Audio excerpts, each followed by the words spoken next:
I just had to let you know you're.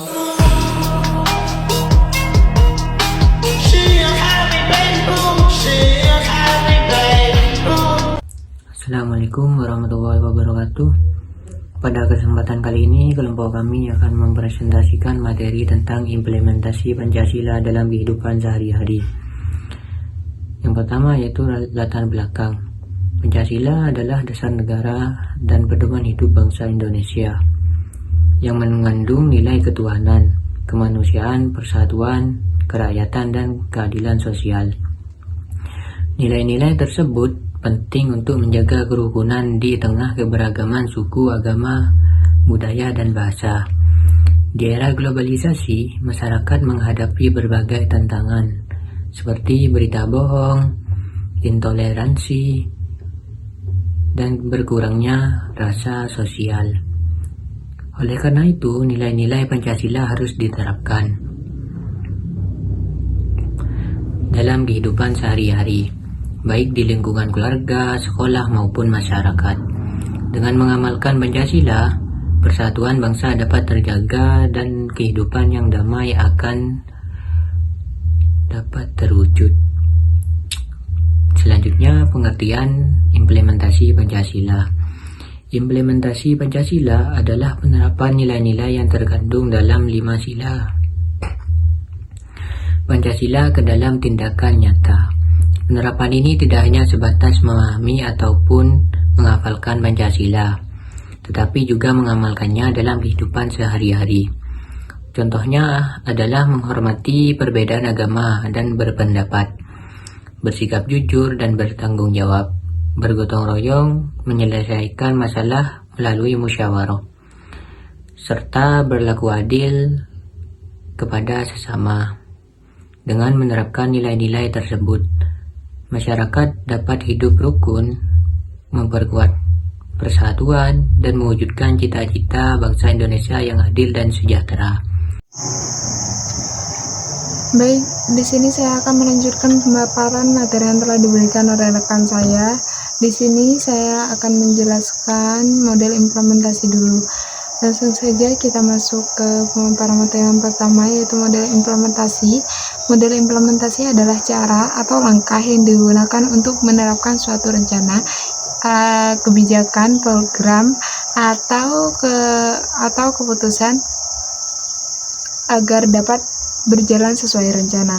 Tujuan implementasi adalah yang pertama yaitu mewujudkan suatu rencana menjadi kenyataan, yang kedua yaitu mencapai tujuan yang telah diterapkan, yang ketiga yaitu memastikan kegiatan berjalan dengan efektif dan efisien, yang keempat yaitu menyelesaikan masalah yang telah dihadapi. Tahapan implementasi yang pertama yaitu perencanaan, yang kedua yaitu pelaksanaan, yang ketiga yaitu pengawasan, dan yang keempat yaitu evaluasi. Adapun jenis-jenis model implementasi yaitu ada 3. Yang pertama yaitu model top down. Model top down adalah pelaksanaan yang dimulai dari pihak yang memiliki wewenang lebih tinggi, kemudian diterapkan kepada pihak yang di bawahnya. Yang kedua yaitu model bottom up. Pelaksanaan berasal dari kebutuhan atau usulan masyarakat maupun pihak pelaksanaan di lapangan. Yang ketiga atau yang terakhir yaitu model campuran,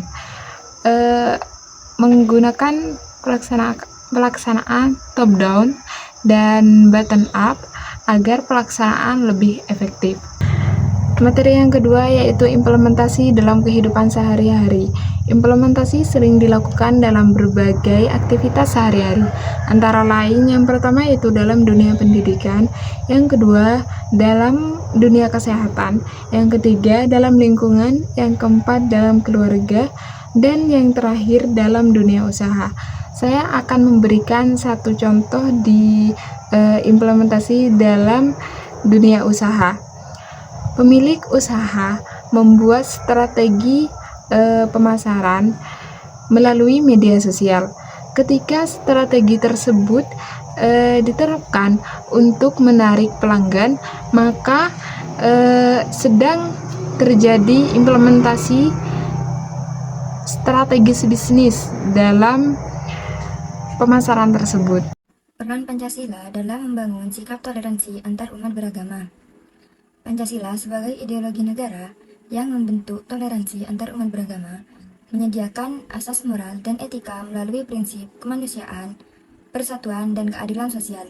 Indonesia adalah negara majmuk, beda suku, budaya, dan agama.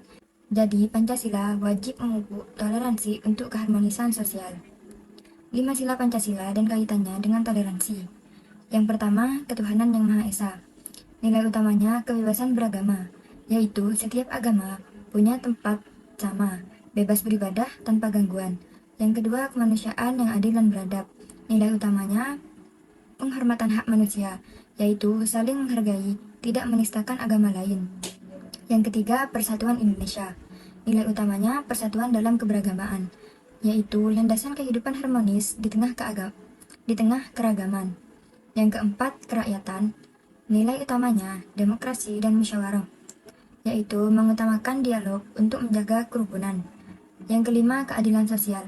Nilai utamanya keadilan bagi semua, yaitu kesetaraan hak tanpa memandang agama. Contoh penerapan sila, yaitu menghormati teman yang beribadah, tidak memaksa seseorang masuk agama tertentu, tidak merusak rumah ibadah agama lain, kerja bakti lintas agama, menjaga kerukunan hidup antar umat beragama. Mekanisme Pancasila membangun toleransi. Yang pertama, prinsip integratif, yaitu nilai Pancasila terintegrasi dalam kehidupan beragama. Yang kedua, pedoman moral, yaitu pedoman hidup bukan hanya dasar negara. Yang ketiga, sarana edukasi, yaitu promosi toleransi dan mempererat kerukunan.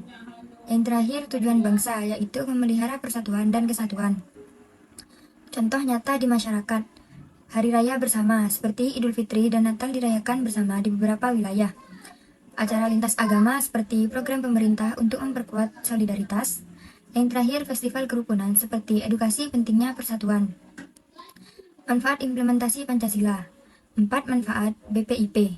Yang pertama, petunjuk penyelesaian masalah seperti ekonomi, budaya, politik, dan sosial.